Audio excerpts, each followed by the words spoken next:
Good morning. Good morning. Good morning. Thank you all for getting up this early in the morning to hear this interesting, I hope, and exciting talk. And I want to, before I get started, I want to thank Nancy for the introduction. I'd like to thank Reed Tracy and Louise Hay for allowing me to be here and participate with them in this program.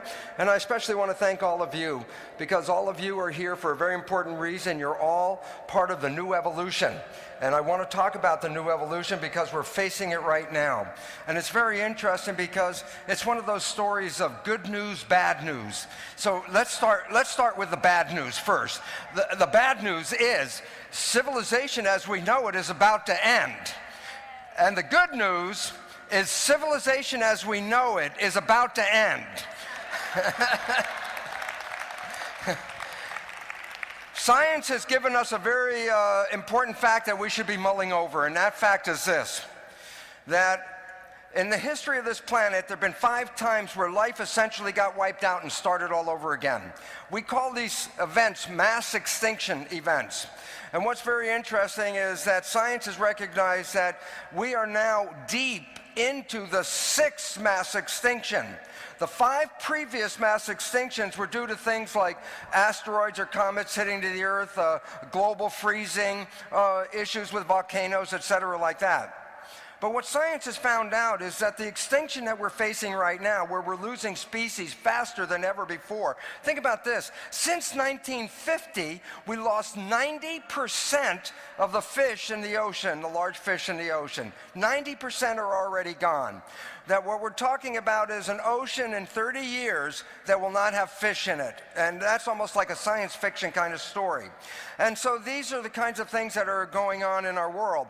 Well, what's interesting is not only are we facing this mass extinction, but science has recognized what the cause of this mass extinction is. And it turns out to be human behavior. That we are actually undermining the environment, changing habitats, polluting the world, causing global climate change, and we are responsible for this unfolding. And a lot of people think, oh, humans can't change the earth like that. And the fact is, oh, yes, we can. And what I'd like to show you, for example, is something that you might remember very recently, the catastrophe in the Gulf. What's so very interesting about this catastrophe, unfortunately, is that humans have a short-term memory problem. That it only took about 3 days after the cap was put on that we already forgot about the big catastrophe in the Gulf. And the fact is, no, all the hundreds of millions of gallons of oil are still under the water and still polluting everything down there anyway, and yet we can't see it on the top, so it's all cleaned up. Well, of course, that's been a big major catastrophe by human engineering, but here's another one. This is a satellite picture in Hungary showing where there's an aluminum plant on the right-hand side, and that big running of red through the valley there was a big reservoir of toxic waste from the aluminum plant. And this is called the Red Sludge Flood. What was relevant about this flood? When this red sludge dam broke and it made a 12-foot wall of toxic waste run down the hill into the Marcal River. Here's what was interesting. 57 miles of the river, that's how long it is, 57 miles, all life in the river was eliminated as a result of the toxic sludge entering the water. And one day, 57 miles of river, all life was killed in it by human waste experiences. The story that I love to tell, though, is the one about the Aral Sea. When I was young, I remember in school the mnemonic of studying these seas in Central Asia, and there was called the ABC seas. It was the Aral Sea, the Black Sea, and the Caspian Sea, and how easy it was to remember ABC. But now I have to tell you, my grandson, when he goes to school, is going to have an easier job because all he has to study are the B and the C seas. And the reason why is the Aral Sea that we're familiar with, like you've seen it up there on the map, here's a satellite picture of where the sea is, but actually this is what it looks like today. The Aral Sea is gone. The entire sea, 5th largest inland sea in the world, disappeared because farmers in Russia diverted the water that was feeding the sea to feed cotton plants in a desert. And the significance, not only did they disturb all the water flow into that, but then with all the toxic chemicals that they put on the cotton plants, all that seeped into the Aral Sea. 16 species of fish that were peculiar or special for that sea have completely been eliminated. They are now extinct. The significance about all this is that the Aral Sea was at one time a source of food for millions and millions of people. It had a tremendous fishing fleet on it. And here's what the fishing fleet looks like today when the Aral Sea looks like that. There's the fishing fleet. And the relevance about that is human behavior has completely destroyed or undid the entire environment for this sea to exist. Now, why is this relevant? Because what we're finding out is these events like this are really causing the demise of our own civilization. And the falling of civilization, this is not the first time this has ever happened. Civilizations have been here before, and civilizations have gone. We talk about the Roman civilization and the disappearance of it. Yes, in fact, there was a Roman civilization just like we have a civilization right now, and it disappeared. Matter of fact, if I go over the history of Western civilization, you can see that there were several major civilizations in the West that have come and gone. 10,000 years ago, we had animism, which is like the Native Americans. Then that gave way to polytheism, like the Romans, the Greeks, the Egyptians. And then those civilizations crashed, and the last civilization before the current one was called monotheism. That's when the church was running the world, and that's when a whole completely different understanding of life. But the church's civilization ended in 1859 when Charles Darwin created a theory of evolution, because people started to buy the truth from the scientists rather than the truths they had been buying from the church. So right now we're in the stages, final stages of something called scientific materialism. This is the worldview that we live in right now. Well, the significance about this is, yes, civilizations come and go because civilizations have a life cycle. Civilizations have a life cycle like humans have. And we can talk about the life cycle of a civilization and put it in regard to time. And we can say that a civilization is born, it matures, and then at some point after maturation, the civilization goes into decline and then dies out. So yes, people and civilizations as living organisms have come and gone. And what's interesting is a civilization is like a human. In other words, the first phase of the civilization is a period of development. This is a period where the people in that civilization are trying out all new ideas about how to live in the world and what's the best way to survive and thrive in their environment. At some point, though, we start to get the idea, we start to know how it works, and then we create a rigidity of our beliefs when we get mature. The civilization is mature, and we get rigid beliefs. In fact, if you look at this, this is almost like a parent and a child. Think about this, that a child is in a stage of development trying out all kinds of new things, new ways of living, exciting things to do in their life. And while the child is in that developmental phase, where's the parent? Well, the parent's in the rigid stage, and that's where the parents say, no, you have to do it my way. This is the way to do it. So there's a developmental period, and then there's a rigidity. But here's the problem. The universe we live in is totally dynamic. Nothing stays the same. It's always changing. So how can you have a rigid belief system in a universe that is continuously changing? What ultimately happens is this. Rigid beliefs lead to challenges because they can't adapt to the ever-changing environment. The challenges then actually provoke a change in that civilization, and ultimately what it leads to is a decline of the civilization, and as that civilization goes into decline, it dies out. Well, what's really interesting about it is this. We are right now in a stage of not just challenges, we are in a stage of crisis. We're in a stage that says this. We are being told we're going extinct. We're being told before the end of the century this is going to happen. Now, the whole idea about this is you have two choices. Sit there and go, wow, let's party like it's 1999, and we'll just go out with the wind like that. Or we can do something. We can make a choice. We can be engaged, and we can change our world. And that's where the change comes from. So we're evolving not out of a matter of choice. We're evolving as a necessity as a result of crises that are threatening our immediate survival.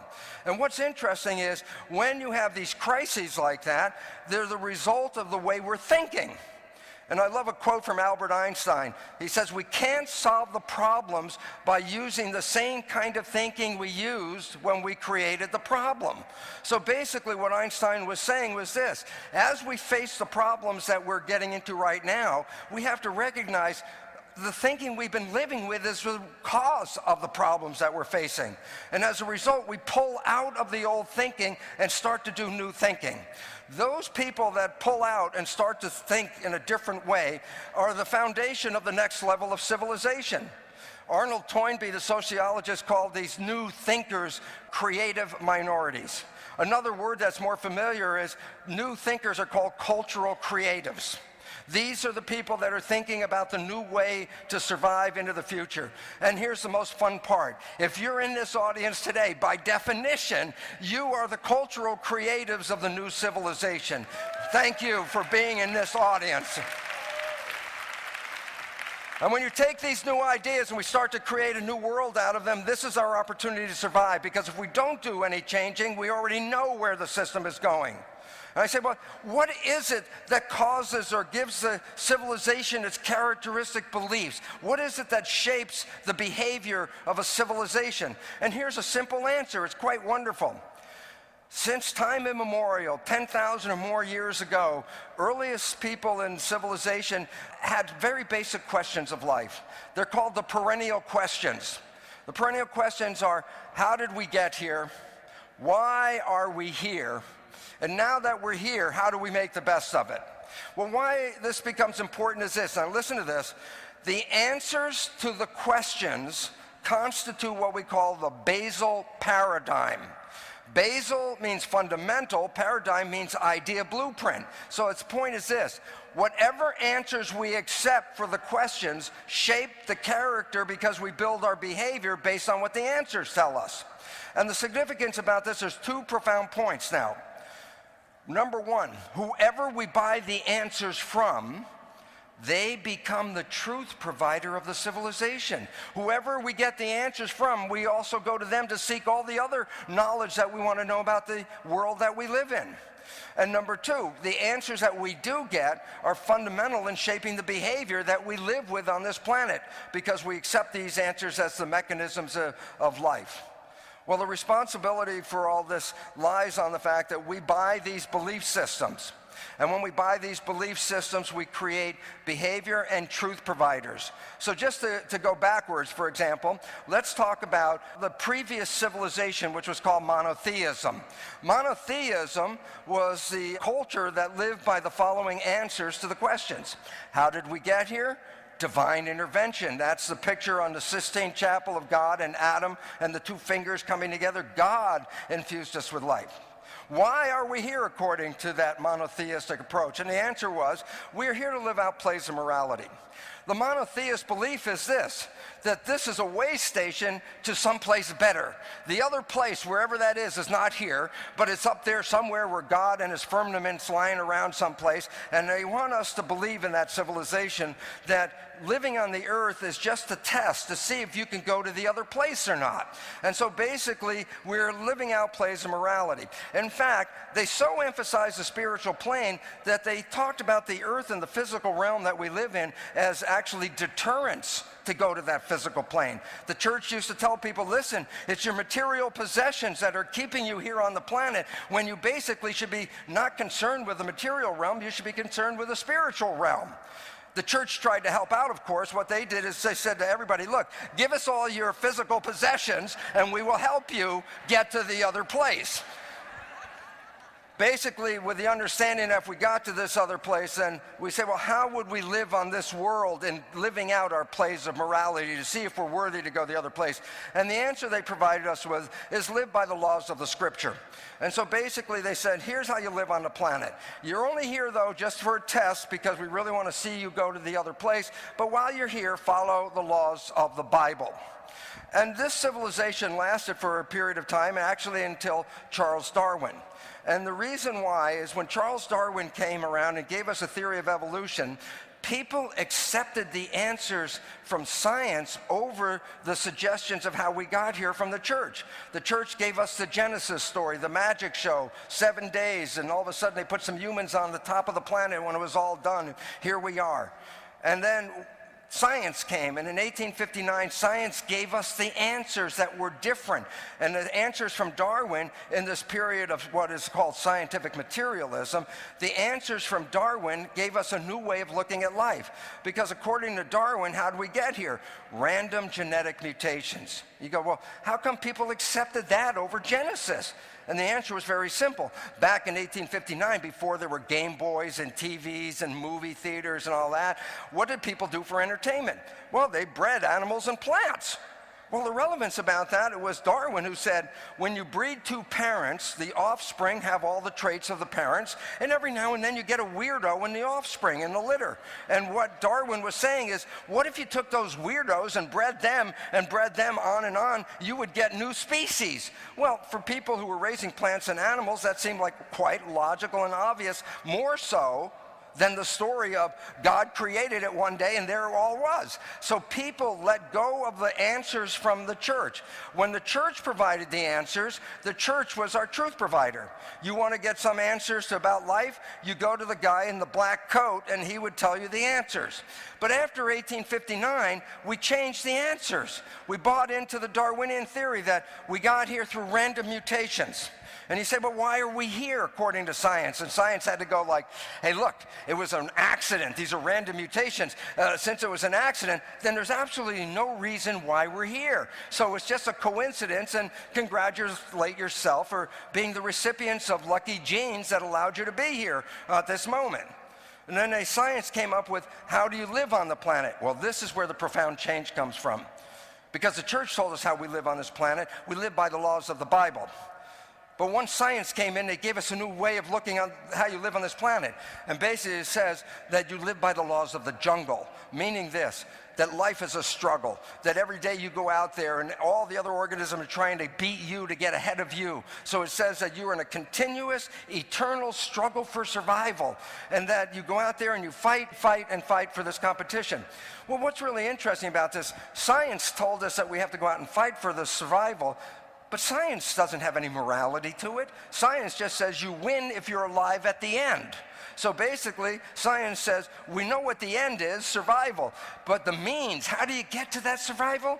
Well, science doesn't care how you get to that survival. You could use your brain and be somebody like Einstein, you could be Mozart, or you could be some jerk with an Uzi and shoot everybody down. All three of those would be considered winners in the competition. So basically, when we entered the world of science, we lost the world of morality, because science doesn't tell you how to get there except fight and see if you can survive through this competition. Well, the interesting understanding is this. When science took over the Basal Paradigm, then the truth provider was no longer the church, because the truth provider for a civilization is that entity that gives us the answers. So before, we used to go get our answers to questions of life by going to the guys in the black frocks. Today, we get our answers by going to the guys in the white frocks, because now the scientists provide us with answers, what's true about the world that we live in. Well, here's the problem.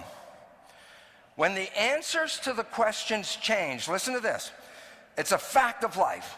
Every time when the answers to the questions change, the civilization changes to accommodate the new answers and new behavior associated with those answers.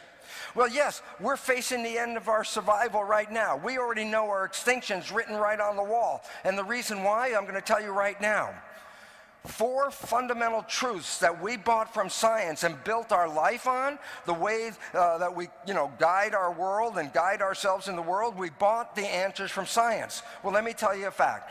There have been 4 truths that we bought, and these truths are now found to be totally flawed or totally outright wrong. And you say, but why is that relevant? I go, well, if you build a lifestyle based on these truths and the truths are wrong, then you obviously compromise your life. So I refer to these 4 misperceptions as myth, and I'm not speaking with a lisp, myth perceptions. And the reason why is this. These are myths that we bought to be absolutely true science. And it turns out they're not true at all. In fact, they're completely wrong. And I say, yeah, but if you built your life based on these truths and now they're wrong, then you see we have to change the way we're living. And that's exactly what the world is calling upon us to do. Mother Earth, Gaia, is saying, you better turn around where you are right now and do something different or you won't be here. Because Mother Earth is suffering from a bad case of humans right now. And she's trying to shake them as best she can off the back. But let's talk about these 4 myth perceptions. The 4 myth perceptions are this. Number 1, biological processes employ Newtonian physics. And you go, okay, what the heck does that mean? So I go back and I tell you what. Before science, the church was our truth provider, and the church told us that the universe was run by God and invisible forces, spirit, and that we were sort of like marionettes being controlled by invisible forces above us. But Isaac Newton, looking at the universe and looking at the movement of the planets, tried to say that, you know, rather than an invisible spiritual mechanism, he said that the universe looks like a machine. Matter of fact, it looks like a clock. Matter of fact, you can tell time by watching the movements of these planets moving around the solar system.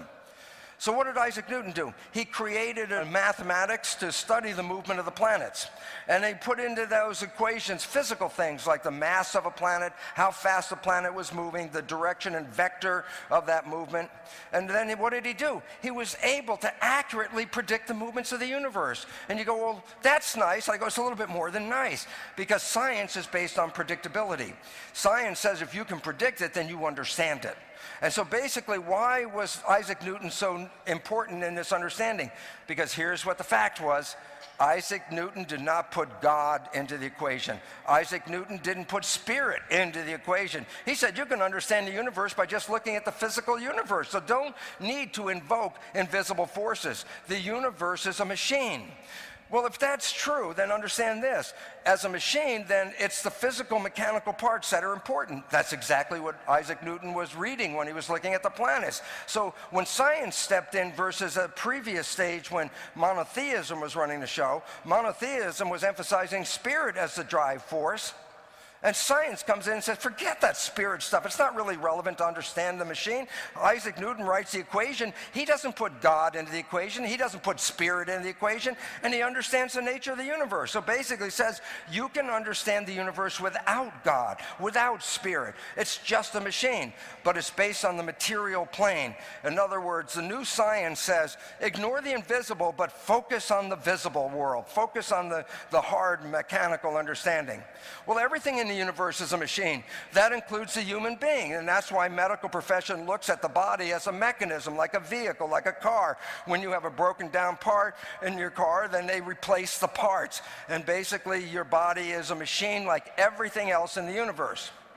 But what about the mind? Well, before Isaac Newton was René Descartes.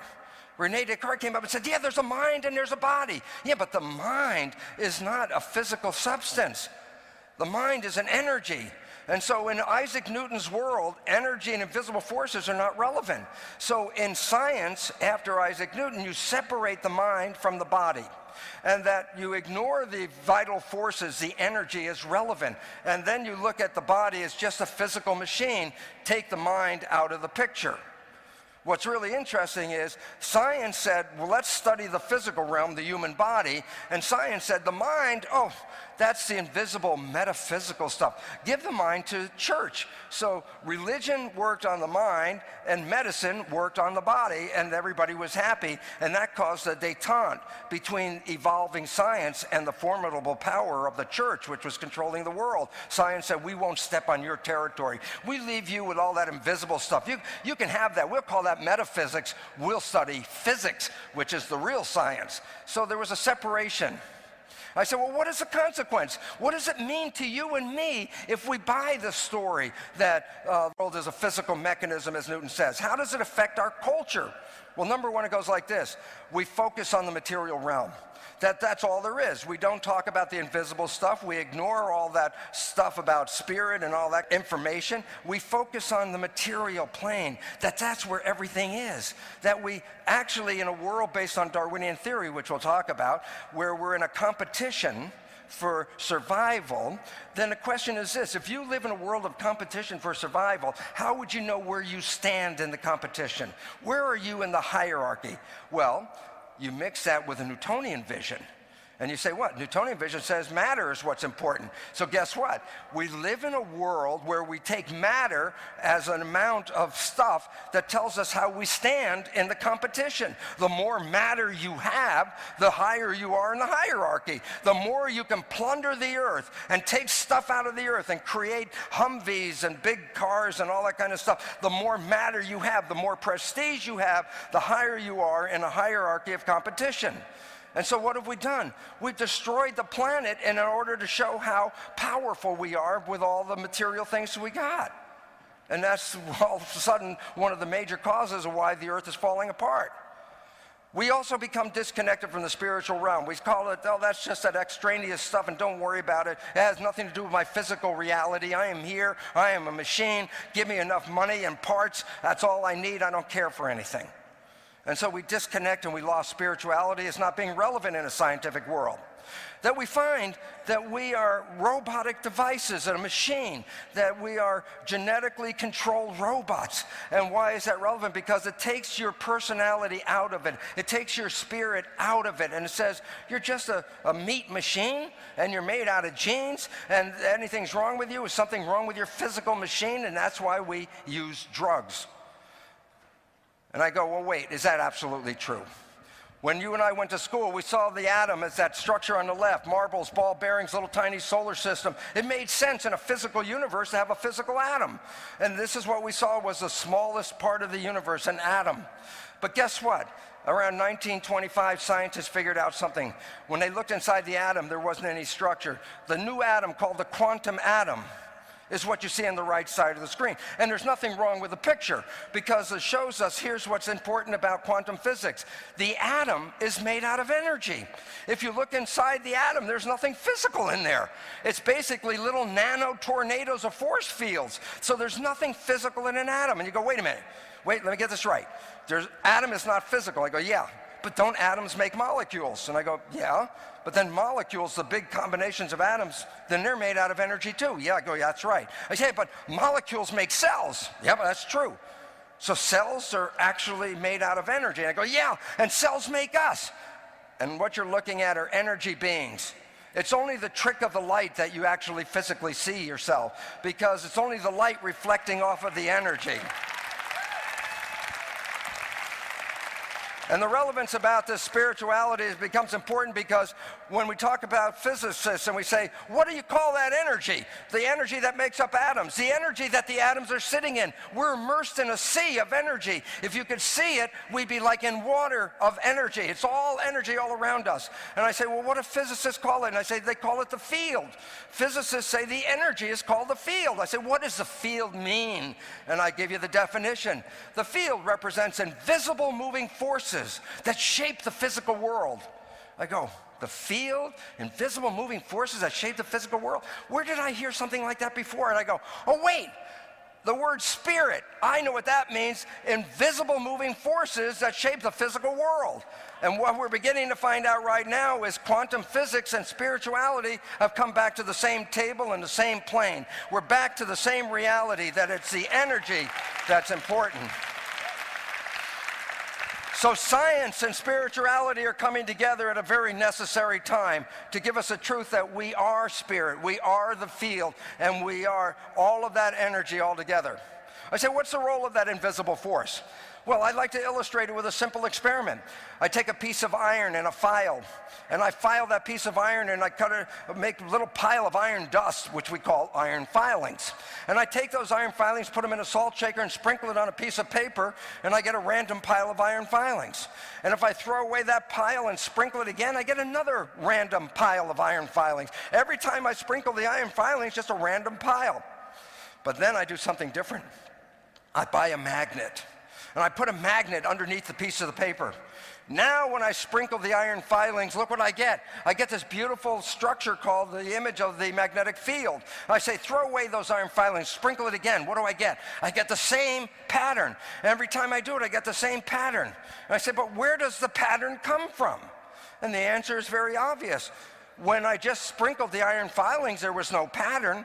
But when I put the iron filings in a magnetic field, when I put it in a field, that's when the structure shows up. So it's matter plus field equals structure. What's the simple point about this is, it's the invisible energy fields that give shape to the material world. You are an energy field, and you're being given shape to your body through your field. You are an energy field. And the relevance about that is then we're all part of that big thing called the field, the energy of all that is. You are part of God. You can never be separated from God. You are all that is. That's what the whole point about it. And as much as you were disempowered a long time ago when the church said you couldn't get to that spirit, you couldn't get there without them being in the middle, guess what? The same thing happens today in science. Because science, the medical people tell you, guess what? Your health is a physical issue. It had nothing to do with you. And the fact is, it has everything to do with you. It's your field. It's your belief, your thoughts, your energy that shape your physical body and your life. And both science and religion took away something that we innately had and then sold us back a shoddy copy. We never got as much spirit from the church as we already had to begin with. We don't get as much health from healthcare as we already have innately available to us in the first place. It's time for us to re-empower ourselves. And it's interesting because here's a quote from my friend Albert Einstein. And he said, "The field is the sole governing agency of the particle." What is the particle? Matter. So what is the field is the sole governing agency of matter. In other words, when you look at this physical world, when you look at yourself in the mirror, when you look around at the universe that we live in, it's really the energy field that gave shape to that. And we have to honor the field because we left that out of the equation in a Newtonian world. So I go back to Newtonian physics. I say, yeah, that's the one with the body only. I said, what about the mind? I go, not in Newtonian physics, but guess what? In quantum physics, the mind not only shows back up as an energy field, but more importantly, the mind is put back in its top order. It's above your body. It's your mind that controls your body. Matter of fact, go back to Albert Einstein's quote. The field is the sole governing agency of the particle, or in this case, the mind. The mind is the sole governing agency of the body. That is the physics of the whole story. And when you understand the nature of how you control your mind, that's when you understand the nature of how to control your life. It's all in your mind. And I go, well, that's real interesting because quantum physicists in 1930 had an understanding of that. This is a quote from Sir James Jeans, one of the founders of the quantum theory. And in 1930 he wrote, listen to this, very simple. The stream of knowledge is heading towards a non-mechanical reality. The universe begins to look more like a great thought than a great machine. He goes on to write, he says, mind no longer appears to be an accidental intruder into the realm of matter. We ought to rather hail it as the creator and the governor of the realm of matter. So in other words, according to quantum physics, the world exists because of your mind and the field that you generate and your consciousness from it. Another physicist at the very same time wrote, it is difficult for the matter-of-fact physicist to accept the view that the substratum of everything is of mental character. It's basically said the universe is a mental field experiencing itself as a physical reality. More recently, just a couple of years back, in the journal Nature, now that's one of the main prestigious journals of science, there was an article by a physicist, Richard Conn Henry. The article is called The Mental Universe. I don't need you to read the article. You know what? I just want to show you the last two little short sentences. This is right out of the article. The universe is immaterial. It's mental and spiritual. Live and enjoy. Basically, the physicists have been telling us since 1930 that this whole world is a mental creation, that your thoughts are shaping the world. And if your thoughts are incorrect and you've been programmed incorrectly, then you create a very disturbing picture of the world that we live in. When you reorganize your thoughts, put them in harmony with life and the planet, then you can return to health and the planet can return to health as well. So the beliefs that we bought, that Newtonian physics told us about, the physical realm, the concept of genetic robots, all that stuff, that disappears. Because the new truth is quantum physics. I say, if you live into the world of quantum physics, the one we're moving into, how would I change the behavior with the new belief system? And here's what it comes out. If you live in the world of quantum physics, number one, recognize this. There's a unity of polarities. It's called holism. Yes, there's male and female, but in the world of quantum physics, there's a unity of that understanding. That there's a world of conservatives and liberals. Yeah, but in that world of quantum physics, all of that is in the same world as well. That we live in a world of what appears to be dualities, and yet the fact is, all the dualities are in the same world. Everything is part of the same world. When we start to recognize this, then the polar activation that causes one person to go against another person disappears in a world with no polarity. And this is what we have to understand, that we're all part of one thing called holism. That we have to accept that the invisible forces are shaping the world that we live in. While we keep looking at the mechanical unfoldment of life, we have taken our eyes off of the thing that was most important. It's the invisible stuff. It's your thoughts that shape the world. It's how you are thinking that creates your biology and the life that you are experiencing. And then we have to recognize this, as the physicists have told us, it's right in the physics. Your consciousness is co-creating your life. You are not a passive victim in a world gone out of control. You are an active creator.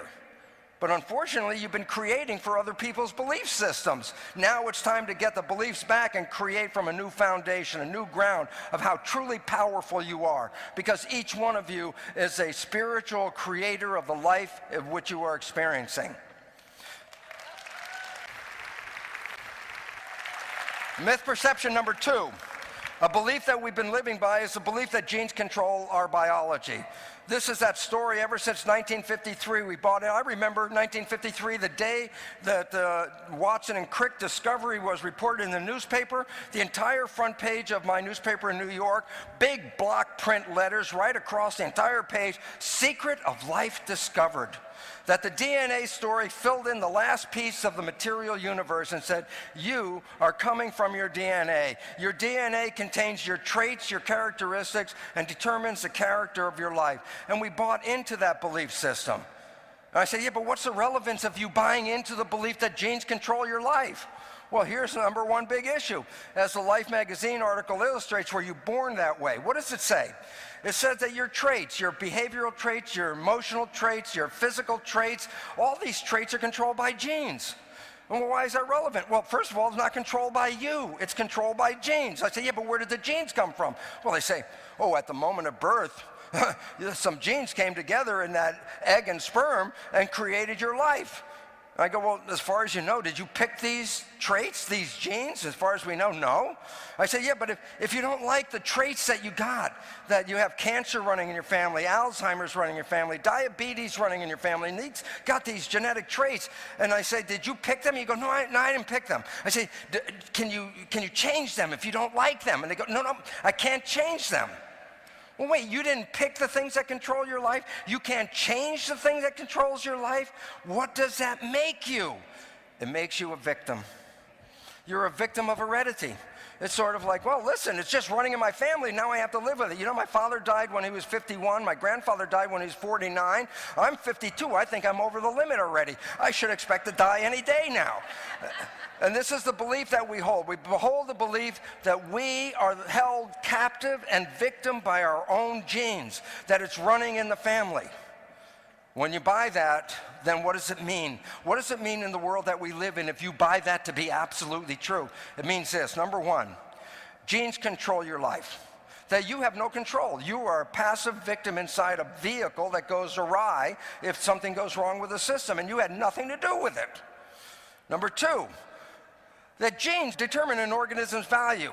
How many times have you heard, oh, that person comes from less powerful genetic stock. You shouldn't go out with that person. He comes from a different genetics. And what we start to recognize that we start rating people based on their genetics. Why? Because genetics are the physical character trait controlling elements that we were provided with. Okay? And then we also then believe that we are victims of our heredity because we didn't pick the genes as far as no, can't change the genes. Genes control who we are, and therefore I'm out of control. I am not in control. You have been programmed to be victims. People told you it's the genes that did that. You had nothing to do with it. Yeah, but when you believe that, what does it do to our world? What does it do to the population when a population believes that the genes control their lives and they have nothing to do with it? It makes them irresponsible. We become irresponsible. Why should I even care? The genes are already screwed up my life and it's already over. I just might as well enjoy the rest of it and go out the door. But there's a problem. When you buy that you're a victim, what do you need? Think about it. What do you need if you're a victim? You need a rescuer. And when you have a rescuer available, then you have to pay that rescuer.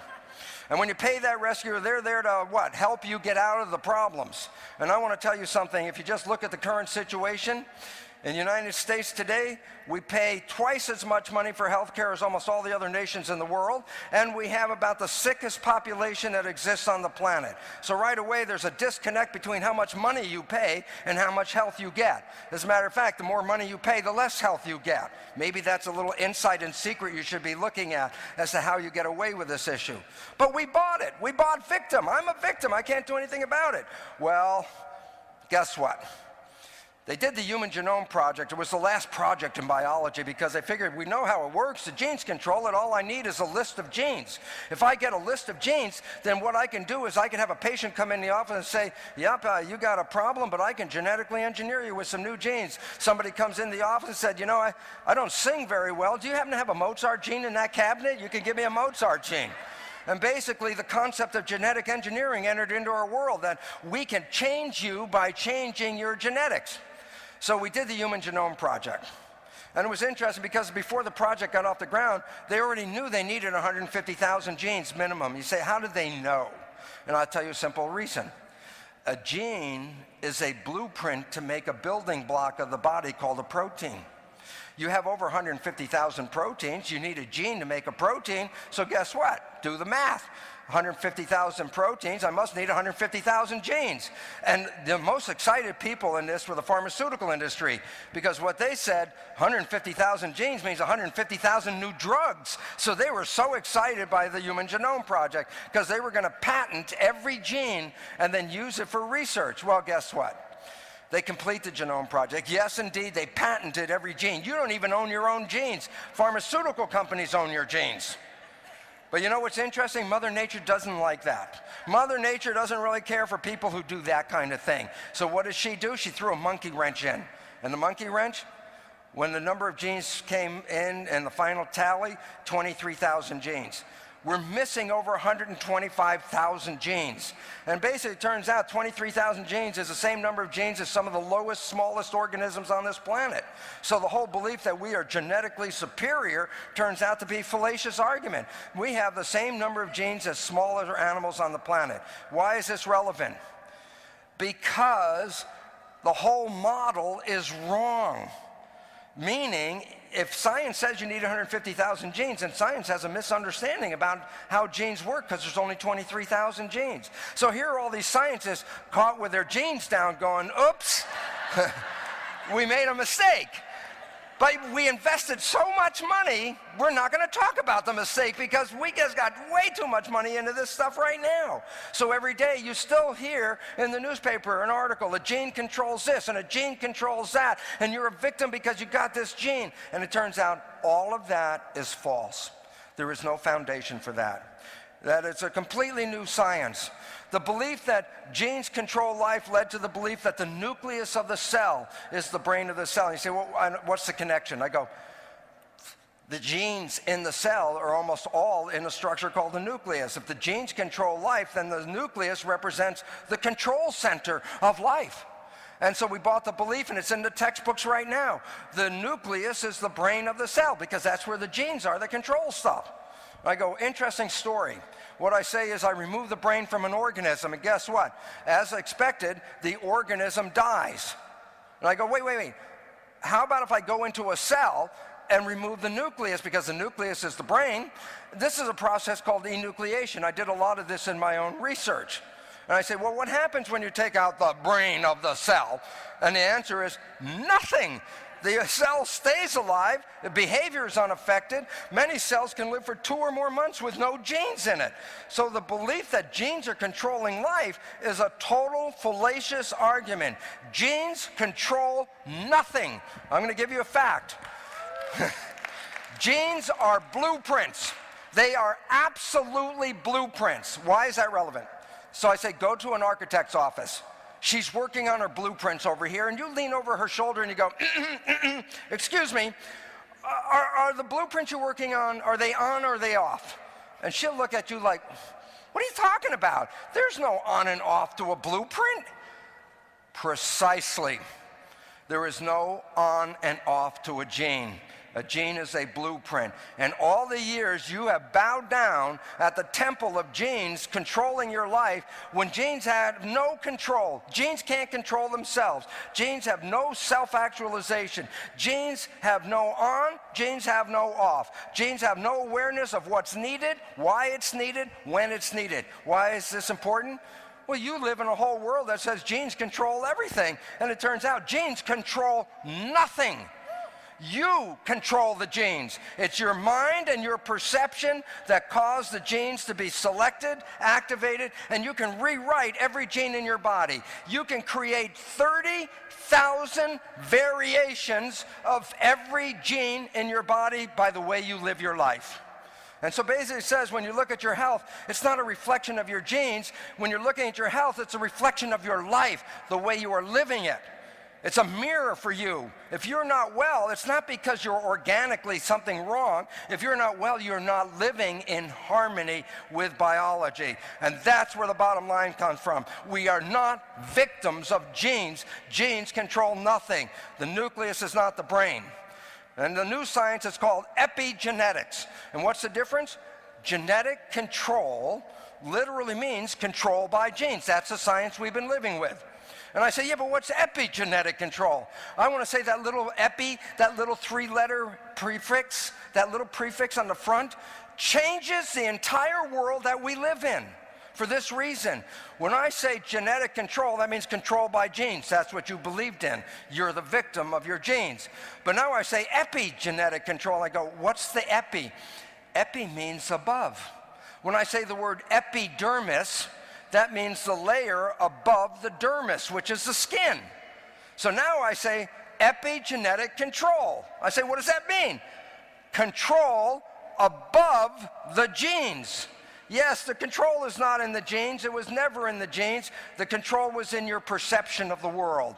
You change your perception, you change your genetics. You change your belief, you change your health. That's the basis of what we call the placebo effect. It was just that you believed you were going to get well and you got well. You changed the genetics. And while we focus on the placebo effect, this is the error. Why? Because we only talk about, oh, a positive thought could help heal me because I could take a sugar pill, and if I really believe that pill is what's going to heal me, I will take a sugar pill and I will get healed. And everybody goes, yes, yes, oh, placebo effect. I go, that's right. But then I want to tell you what you have to understand because most people are not aware of it, and I have to emphasize it more profoundly. It's not the placebo effect that's important. It's the nocebo effect. You say, what's a nocebo effect? I say, oh, that's when you have a negative thought. And a negative thought can kill you and make you sick as much as a positive thought can heal you. And why is that relevant? Because psychiatrists and psychologists tell us 70% of our thoughts are negative and redundant. So what does that mean? Every day you're going out with thoughts that are undermining your health. It was your thoughts that undermined your health. Change your belief system, epigenetics, and you will rewrite the genetic expression of your life. You're not the victim of your genes. I go, this stuff that I had in my book, Biology of Belief, is now coming out into the public. There's an issue of Discover magazine, the title article, The New Genetics. DNA is not your identity. Yes, it was epigenetics. It says your DNA is not who you are. You can change your DNA just by the way you live your life. More recently, just in January, Time magazine comes out with a cover story, Why Your DNA Isn't Your Destiny. It's a new story of epigenetics. We are rewriting a belief system that has hobbled you and limited you and led to you actually getting sick. Because if your mind is creating the recognition or reading of your genes, what if I feed your mind that you have a cancer? What if I feed your mind that you have Alzheimer's running in your family and you could get that? And the issue is, that's all it takes to create Alzheimer's and cancers is the belief of Alzheimer's and cancer. It turns out only 10% of cancer has any hereditary linkage at all. 90% of cancer is lifestyle and the way you're living. And it's interesting because they recently were doing a study of kids adopted into a family with cancer. And what was relevant? They found that the adopted child would get the cancer with the same propensity as any of the natural siblings. I go, yeah, but what's interesting? It's like, oh, what's interesting is the child has completely different genetics. It was coming into the family and learning the behavior that caused the cancer, not the genes that caused the cancer. And that says, then if you change your belief, if you have cancer, what can you do? And the answer is spontaneous remission. All you need to do is change the power of your belief to rewrite your genetics. That's the placebo effect. So I go, okay, myth perception number 2. I go, what is the consequence of that? Well, I said, that's the victimization story you bought. I go, yeah, but that's when genetics control. But how about if epigenetics control biology? It changes the way we live on the planet. Why? Number 1, it's the mind that controls the genes. You can create 30,000 variations of every gene in your body just by the way you're thinking. So that means you are the powerful one. You're the one that's shaping the genes. That you have personal mastery over your life. You're not a victim of forces outside of you. You are creating the life, unfortunately with the help of others who have given you information about your life that you bought. Now it's time to take back the power, because you can change your life, you can create health and harmony when you understand the nature of the mind and how it works, because that's where the power comes from. And then, unfortunately, I have to tell you this is, people don't want to hear this part, but the part is this: when you understand this new biology, then you understand the need for personal responsibility. Why? You are personally creating your life with your thoughts.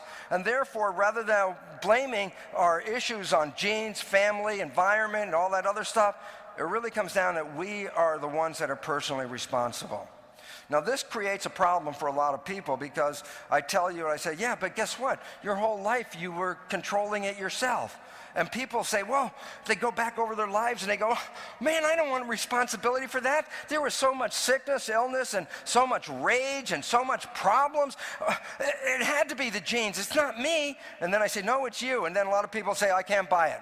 And what happens? Immediately, what do they provoke in their mind? Guilt, shame, victim, blame. And they start to say, I can't go back and own what I did in my life, so I'm not buying your new story. And now I'm going to tell you, guess what? The past is irrelevant. If you didn't have the knowledge of how it worked, there is no such word as blame, victim, gain, the shame, guilt. None of those words apply. If you didn't know how to drive the vehicle, I can't blame you if the vehicle doesn't work right. It's the driver education we need. So the reality is this: history is irrelevant, but the future is now yours. The future is when you understand how this works. Now, from today forward, you have responsibility. You have no responsibility in the past. You didn't have any awareness of how it worked. So now it's a change of the way we live in our world. Myth perception number 3, evolution is a random process. Well, where do we get that idea? Well, from Charles Darwin's theory, which is now called Neo-Darwinian, the new version of Darwinian theory based on molecules and genes.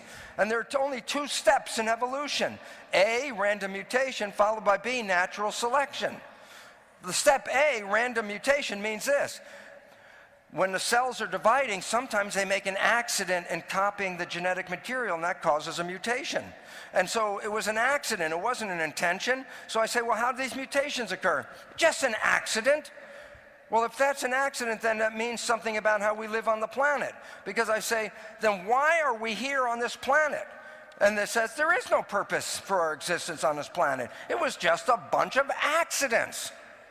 And then all of a sudden, what's our relationship to the environment? It says, no, we're not connected to the environment. We just happen to grow up in the environment, but we're not connected to it because we got here by accident. That, my dear friends, is the fundamental problem that we're facing on the world today. Because we've undermined the environment and we're destroying the ecosphere. And the ecosphere is what gave rise to us, not by accident, but by intention. We didn't get here by accident. We were programmed to be here for a very specific reason. But you have to understand that evolution is not a random process. Well, this came from a story back in 1988 by a British geneticist by the name of John Cairns. What did he show? He took bacteria with a mutation that these bacteria couldn't digest the milk sugar lactose. There was a gene that was defective. And they take these bacteria and they put them in a petri dish, and the only food they put in the petri dish is lactose. Well, if you're one of those bacteria, you say, thanks, but no thanks. I can't digest this stuff. Here I am in a desert of lactose. I can't use this stuff. And then you think, okay, well, the cells won't grow. They can't grow because they can't get the nutrients out of the lactose. They can't divide, they can't replicate, they can't grow. And yet what he found is on all the petri dishes, cells were growing. He said, how did that happen? And here's what he found out. In a stressful environment, listen to this, in a stressful environment, an organism will selectively alter genes that are associated with the stress.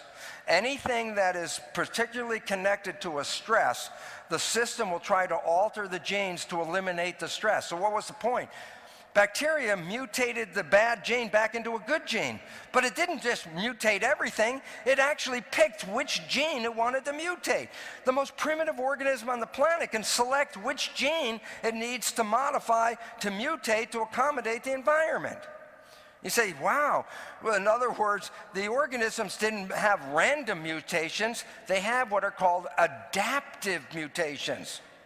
And you go, well, does that apply to us? It says, of course, it applies from bacteria all the way up to the top. And you say, you mean I can cause a cancer because of a stress in my life? And I say, that is the cause of cancer. And basically, I'll give you a real interesting one. Think about this. The thinking part is fun. We live in a world that's not equal for men and women. Women get the short end of the stick in this world. And the idea is for many women, they go, man, I wish I wasn't a woman in this situation. I could do much better. And I say, be very careful what you wish for. Because you can actually cause breast cancer and eliminate that part of you that made you that woman in a world. Now all of a sudden you find, guess what? Now I'm not a woman in the world anymore. I am a person in the world, but it wasn't what you were looking for. And yet the stresses result in the illnesses. The illnesses that you get are not accidents or coincidences. And what I love about this, where did I first read into some of this stuff as a scientist? Where did I come and read into this? Louise Hay's book called You Can Heal Your Life. The illnesses in the back of the book are not coincidences. The illnesses are connected to the way you are living. So all of a sudden it says, yes, your body and your health is a mirror of your perceptions and your responses to life. You don't like what's happening in the body? Don't change the body. Change your perceptions and your responses to life. So all of a sudden the concept that evolution is a random process turns out, no, it wasn't random. We adapted into the situation. I say, yeah, but what does that mean? Well, and that means then every organism that is in the environment didn't get there by accident. Every organism that's in the environment got there to adapt to an existing situation. Nature introduces organisms into the environment to keep harmony and keep balance. When an environment goes out of balance, what does nature do? Put another organism in to bring in the balance again. But inevitably that will lead to an out of balance, and then another organism comes in. But every time nature introduces another organism, she introduces a more powerful, more intelligent organism over the evolutionary process. So the significant understanding is this: we didn't get here by accident. We got here as a direct purpose of keeping harmony and balance in the environment. The Native Americans knew this from day one. They say we were here to tend to the garden, that we were here to take care of the planet. And then I say, and look what we did to the Indians. We killed the Indians, and now we killed the planet. And this is the issue that there's still some time to wake up. Unfortunately, thank God, we still have the Native Americans and other indigenous people around the world still here to tell us how to live on this planet, to how to get back into harmony with the environment and become a partner with nature. That in this process, nature didn't just make another organism, but nature made more intelligent organisms. And she did that for a very important reason, because it gets to the stage of humans. I say, yeah, but look at the awareness we have. You say, what was the function of this awareness? Just to flaunt it and say, look how smart I am. Look what I got on my SAT exam. No, nature doesn't care about that. Nature wants to know this. With the awareness that you've been given, can you create a way of life that does not destroy nature? That's all it was about. It says, can we live here with a small enough footprint that we don't destroy the garden? It says, can we live here with technology that supports us? The issue is you look at the technology we have and you find it's the technology that's undermining the environment. We are completely in the wrong direction of our evolution. We should be going out there every day to find how to live on the planet without destroying the planet in which we live. That is our primary mission and directive. That we evolve through community. We evolve through technology. A lot of people say, oh, technology's the problem. Look at television, look what it did to the people. And all the different technology, and go, here's the point. Technology is not the problem, it's how you use technology where the problem comes from. And in other words, that's our operating problem, not the technology's problem. Technology is necessary and helpful. In fact, here's an interesting point. When you look at yourself in the mirror and see yourself as a single individual entity, that's a misperception. You are a community of 50 trillion cells. So when I say me, I'm actually talking for a community of 50 trillion cells. What I want to tell you about that community, number one, is this. They created technology that even humans can't create right now. The cells in your body have created a technology to control their environment. We filter the air, we filter the blood, we take care of the system, repair all the damage, and reconstruct the whole thing. How does that happen? Cells were intelligent. They used their awareness to create a technology. If we could only emulate the cells, then we'd have a greater opportunity of surviving on this planet, because they've been here for millions of years, and they certainly have a lot to teach us. Myth perception number 4, the last one, and this is unfortunately the most important one for right now, because it says that evolution is driven by a survival of the fittest. It was a mistake on the part of Charles Darwin. Charles Darwin built a story on a principle by another guy called Thomas Malthus, who actually had a school of thought called, listen to Thomas's school, it was called the School of Pessimism. So that's not really a school I'd like to probably enroll in, but he had a lot of followers. And what was his pessimistic school all about? Thomas Malthus said this, very simple fact. He said, plants don't grow or outstrip the rate of growth of animals. Animals reproduce and double their population all the time, and plants can't do that. And he said, well, what's the point? The point is this. If the animal population keeps doubling and the plant population can't keep up with it, what will inevitably happen? And the inevitable is there'll be more animals than there are plants to feed the animals. Oh, well, then what will happen? Well, then there'll be a struggle and a fight. Who's going to get that food? So basically, Darwin built a whole theory of evolution that said we are in a perpetual eternal struggle to try to get the food to survive by competing with the others and defeating the others in a win-lose battle. And this is the nature of the world that we live in. That says, yeah, I deserve to be successful because I'm higher on the evolutionary scale. I'm more fit than those people that don't have food. That's the belief system that we walk on. And it's all based, again, but now not on the random mutation, but on the second one, natural selection. In other words, when you get a mutation, the question is, does the mutation enhance your ability to survive, or does the mutation compromise your ability to survive? Why is that relevant? Well, we won't know until you go out and do what? Compete. And when you go out in that competition, that's when we're struggling for that survival of the fittest. And that's what the whole theory is based on. So the survival of the fittest, what has it done for us? It says that evolution is driven by an eternal struggle, so that your life can't be easy. If you're out in the world, you're always going to be fighting and fighting and fighting to stay alive. Number 2, the fear of losing is what causes competition. The competition leads to violence, and the violence leads to war. And so basically it says what? We get into war and violence and compete with each other because of the fear that if we don't kill them, we won't be enough for us. And we built a whole world of conquerors beating the other people with so-called less genetics, that's what they claim, and therefore we built a whole world of on a struggle and a violent competition. And the competition that we're in is a struggle based on a winner and a loser. All the competitions we're in, there's a winner and there's a loser. That's a Darwinian perspective. What's really important is if you understood the nature of the definition of competition. Listen, here's what the original definition is. Competition means to strive together.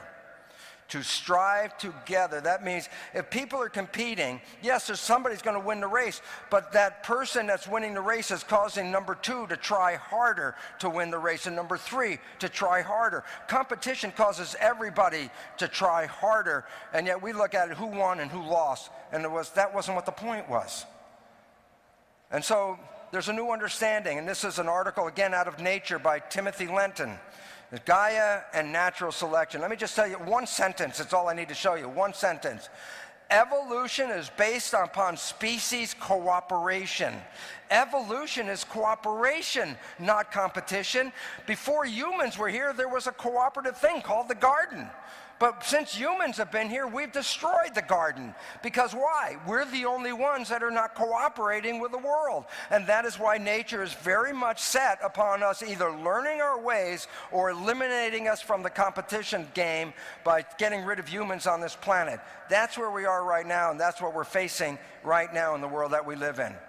So I go back to our current world where we live by these things, and I say, yeah, but what would the future world look like with a new understanding? It would look like this: a world of survival of the fittingest, a world of survival of the most cooperative. Those elements that are cooperative are encouraged by nature to be here, and we are obviously not part of that right now. So that evolution is based on cooperation and community. You are now in a community right now. And it's really important to understand this, that when the world shakes a little bit more, which it's doing right now, we haven't hit the real part yet. We're just facing it. The evolution is coming real quickly.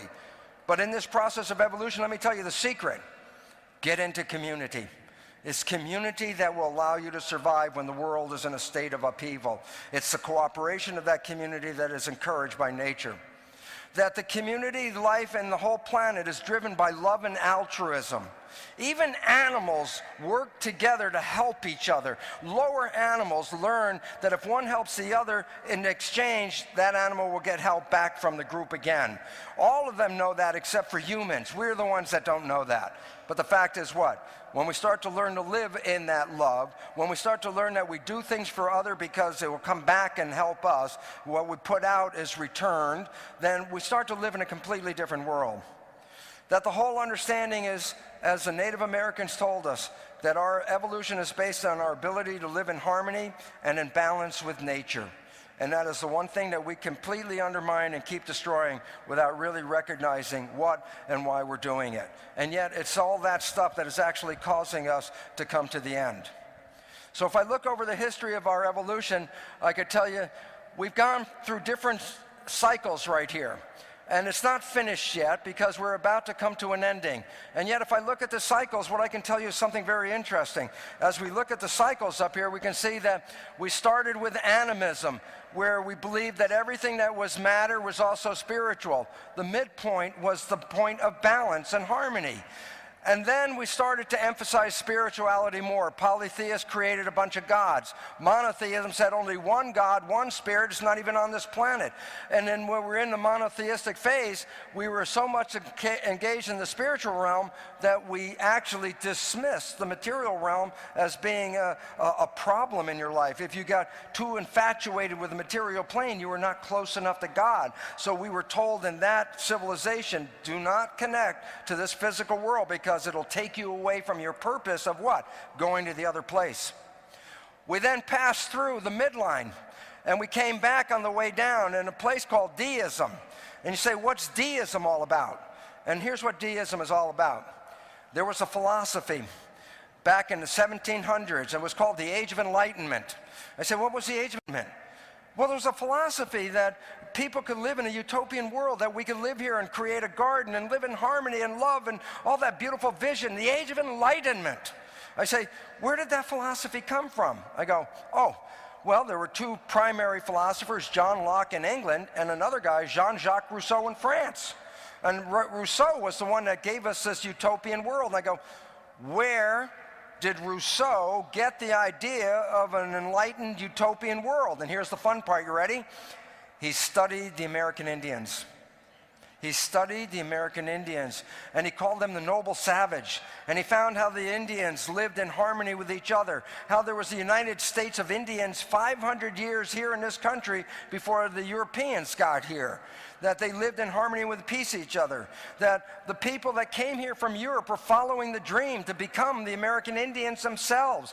They left a world where there was classes. There was an upper class and a lower class. You were born in the lower class, you'd be there for your whole life. You're born in the upper upper class, you'd be there for your whole life. But what did the utopian New World offer? It said, I don't care what class you were born into, you could come to the New World and make the best you could of your own life without the limitation of birth. And so all of a sudden people started to read about this beautiful life that the Indians had here. And they were so excited they wanted to come over here, and they started coming over here from all over the world. And they started to do what? Create a new country. And it was based on what belief systems? Well, it was based on why did they come here? The Age of Enlightenment. Yeah, but what did the Age of Enlightenment have an understanding about? It said that spirit and matter are one and the same thing, just as the Indians said for hundreds of years before. And that they came over to this country and they started to recognize that nature and God were one and the same thing. Politicians were also scientists. Thomas Jefferson, Benjamin Franklin, primary deists. They were studying nature to understand God better. They came here to live the life of the Indians. And what did they do? They actually took the whole foundation of the Indian culture and their politics and formed and crafted the American system. And I say, well, what do you mean? I say, well, the Indians had a chief, and they had 2 houses of Congress. And we took exactly those things, except that here's where the United States went wrong. They carried a little bit of their European stuff with them along, and here's where the problem comes in, because let me tell you what. What did the Indians do that we wanted to model? They elected their chief.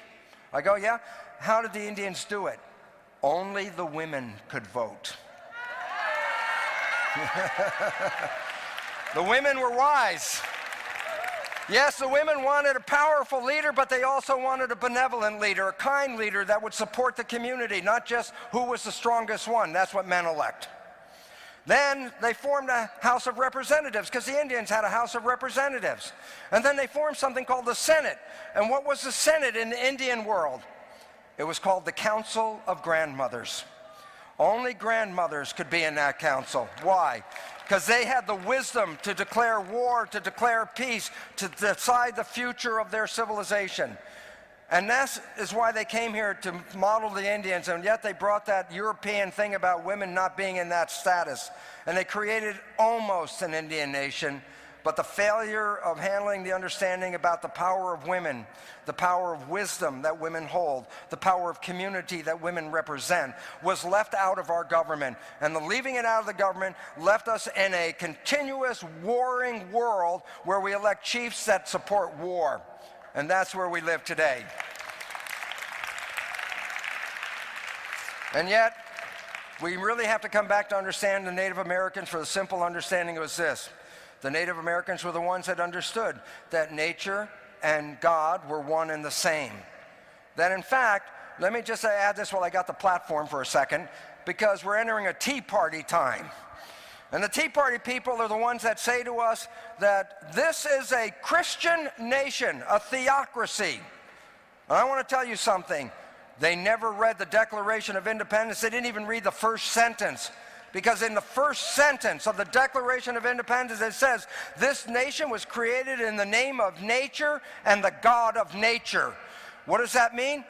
Nature is Mother Earth. God of nature is Father Sky. This is exactly what the Indians lived by. We lived here from Mother Earth and Father Sky, and yet we left the mother out of the equation. And now we're destroying the mother of our own foundation, and this is why we're facing our own extinction at this point. It's time for a change in our belief system, bring the science back in, and I say, okay, we can plot where this has been. We went into the spiritual realm with monotheism.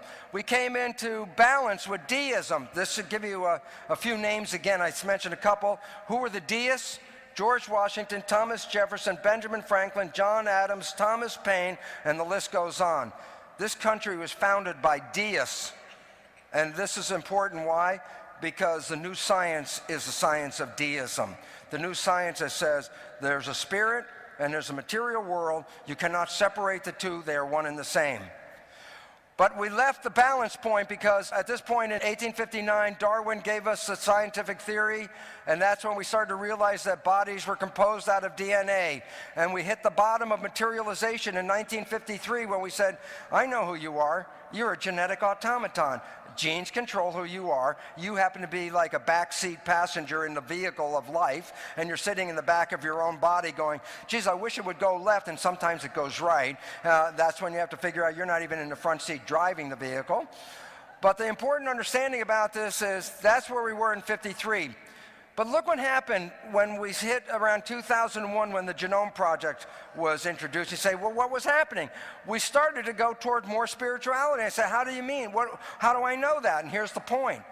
By the time the Human Genome Project was done, listen to this fact, more than 50% of the population would seek an alternative, complementary, integrative medical healer over a conventional allopath. And why is that important? Because all of that is energy. All of that is spirit. That's the new healing mode. And we're moving out of the concept of being a physical, mechanical body and moving into the new realm of that you're a spiritual person enjoying a physical reality. And that when we understand that, you'll understand how your spiritual reality is giving you your biology and the world that you live in. So I say, so where do you think we're going? Where do you think the next dot on this little map is going to find itself? Guess? Okay, if you can't guess, we'll see where it's going. Back up to the midline. We're going up to the balance point, matter and spirit. We're going back to the understanding of the Native Americans who told us we were here to tend the garden, that we're here to live in harmony with nature and with each other, that this whole planet is a garden and we should be experiencing it as such without having destroyed the foundation upon which we stand. A new belief system is arising. The answers to the questions, how do we get here? As the Indians said, we got here from the physical character of Mother Earth blended with the energy and spirit from Father Sky. But we're also got here through adaptive mutation, so it wasn't an accident. We were created as part of a balanced system by nature. Why are we here? Well, as the Indians said, we're here to tend the garden and at the same time acquire awareness, because it's through that awareness that allow us to stay on this planet without completely undermining the foundation which the earth provides for us. And I say, how do you make the best of it? And the answer, as the Indians said, we live in balance with nature, and we learn to evolve our technology to create the smallest footprint possible so we can survive on this planet. And now I'm going to give you the last and most important understanding. When I talked to you before about evolution, it was always a concept of a Darwinian theory where evolution was a continuous process and that it just goes on imperceptible changes over millions and millions of years. This is totally false. Evolution is not a continuous process. It never worked that way. Evolution has stop points and start points. And the significance about that is if we understand what the stop and start points are, then we can understand where we're going. So you want to know where we're going? Here's how it works. We started out the first level as bacteria. That's the only cells that were here. And over millions of years, bacteria learned to come together and form little colonies with a membrane around them, a little colony of bacteria. Why? Because two can live as cheaply as one. And that the more bacteria that started to live in harmony, the easier it was for them to work together to create a surviving situation. And ultimately, what that bacterial colony evolved into was something called the amoeba. When you look at the amoeba as a cell, it's actually a community of bacteria. But the amoeba is the same cell that you're made out of. And what did amoebas do? When amoebas completed their evolution, which is the evolution of community, the amoeba became a single entity. And then what did that single entity do? Hook up with other single entities to create colonies and communities. And then they ultimately led to humans. Yes, you are a community of 50 trillion amoebas. Yeah, but you became a unity. Yeah, but what happens when you become a unity? Oh, you hook up with other units to form a colony. And then what do? You hook up again to form the big community called humanity. The evolution that's in front of us right now is the evolution of humanity, not the evolution of the human. We already did the evolution. It's not us changing. We maxed out. And if you understood your full power, then you understand how you are creating the planet as it is. But I say, what's the next level of evolution? It's not the evolution of the human body. It's the evolution of a superorganism called humanity. Humanity, that's where 7 billion individuals come together and live in one body. And so we are actually a body creating a bigger body. The previous evolution, 50 trillion cells learned to live in a community. We called that one the single entity called the human being. The current evolution is a human being, or actually 7 billion human beings, coming together in one giant community, forming humanity. It's the humanity is the superorganism that we have to learn is coming to this planet. Each one of us, each human, is a cell in the body of something larger. And if I say, well, what's the status of humanity in today's world? And I go, geez, I hate to tell you this, but humanity is suffering from a bad case of autoimmune disease. I said, what does that mean? Well, autoimmune disease means self-destruction. When you start to have cells in your body fight with each other, it undermines the system and you get autoimmune disease. And when I look at humanity, I say, yeah, we're facing autoimmune disease because the cells, the humans, are still fighting with each other without recognizing we're all part of one living organism. When we understand this truth, then there will be a new world. And it's happening right now, and it's happening very fast. And it's falling apart. So let me just leave you with this last couple of minutes and say this. The world as we know it is ending. And this is a good sign, because if it doesn't end, we're going to go extinct, because that's already a given. The systems are falling. The economy is crashing. Governments are crashing. Academia is coming to be useless. Healthcare is essentially useless. In a sense, the amount of money and amount of sickness. All the systems are falling down. What I want you to recognize is do not be afraid when the system is falling down, for a very important reason. If it doesn't fall down, we're going to die. So basically it says this. We are in a stage of creating a new world based on new beliefs, and the ones that I've mentioned right here. But how can you do that? Not with the existing systems. The existing systems are the cause of the problem, because they're carrying the old beliefs into the future. What we need to do is recognize the existing systems crash, and when the existing systems crash, then we are building a new world and a new evolution. And you are the cultural creatives who are thinking your way into a new, more sustainable, more viable future than what we have. So keep up your work, keep up your exercises, and do not lose your faith and your hope, because we are on the path of the greatest evolutionary event ever seen on this planet. The convergence of all humans into one living system to share the garden that God gave us. So thank you, and Godspeed on your destination. Thank you very much. Thank you. Thank you very much. Thank you. Thank you so much. Thank you. Thank you. Thank you so much.